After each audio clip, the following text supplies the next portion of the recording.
7 মাসেরও বেশি সময় ধরে গাজা উপত্যকায় আগ্রাসন চালাচ্ছে ইসরায়েল।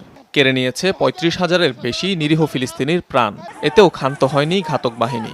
রাফা সহ বিভিন্ন শরণার্থী শিবির লক্ষ্য করে স্থল অভিযানের পাশাপাশি বিমান হামলা চালাচ্ছে ইসরায়েলি সেনারা। রাফায় এই বাড়াবাড়িকে ভালো চোখে দেখছে না তেল আবিবের পশ্চিমা মিত্রসহ প্রতিবেশী রাষ্ট্ররা। ঘনিষ্ঠ মিত্র যুক্তরাষ্ট্রের সাথে দূরত্বের পর এবার আঞ্চলিকভাবেও একা হয়ে পড়ছে ইসরায়েল। কঠোর অবস্থানে ইসরায়েলকে স্বীকৃতি দেয়া প্রথম আরব দেশ মিশর। আন্তর্জাতিক আদালতে দক্ষিণ আফ্রিকার করা গণহত্যার মামলায় সমর্থন দিচ্ছে দেশটি।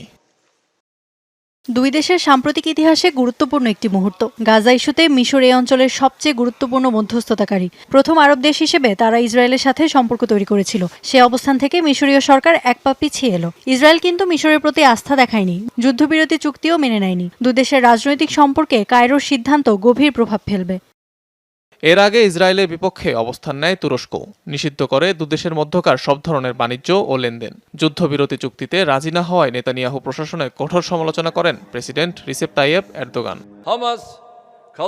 যুদ্ধবিরতির জন্য জটিল একটি পদক্ষেপ নিয়েছিল হামাস। তবে নেতানিয়াহু সরকারের প্রতিক্রিয়া ছিল রাফার নিরীহ জনগণের উপর হামলা। এমন আচরণের পরও কি তারা খুব কঠোর কোনো পদক্ষেপ দেখেছে? না, ইউরোপ বা আমেরিকা কেউই উল্লেখযোগ্য কোনো প্রতিক্রিয়া দেখায়নি, যা যুদ্ধবিরতির জন্য ইসরায়েলের উপর চাপ তৈরি করতে পারে। সম্পর্কে ফাটলের আভাস মিলেছে মধ্যপ্রাচ্যে ইসরায়েলের আরেক প্রভাবশালী ঘনিষ্ঠ মিত্র সংযুক্ত আরব আমিরাতের সাথেও। শনিবার সামাজিক মাধ্যমে নেতানিয়াহুর সমালোচনা করেন পররাষ্ট্রমন্ত্রী শেখ আবদুল্লাহ বিন জায়েদ আল নাহিয়ান। গাজায় ইসরায়েলি উপস্থিতিকে আড়াল করার কোনো পরিকল্পনায় যুক্ত হবে না আমিরাত। গাজার ভবিষ্যৎ সরকার নিয়ে নেতানিয়াহুর কোনো আইনি এখতিয়ার নেই। ফিলিস্তিনের জনগণের আশা আকাঙ্ক্ষা ও স্বাধীনতাকে ধারণ করে এমন একটি সরকারকে সহযোগিতা করতে প্রস্তুত আমিরাত। রাফায় আগ্রাসনের বিরুদ্ধে সবসময় সরব লেবানন ও জর্ডান। ইসরায়েলের সাথে কূটনৈতিক সম্পর্ক ছিন্নের দাবিতে কয়েক দফা বড় ধরনের বিক্ষোভ হয়েছে আম্মানে।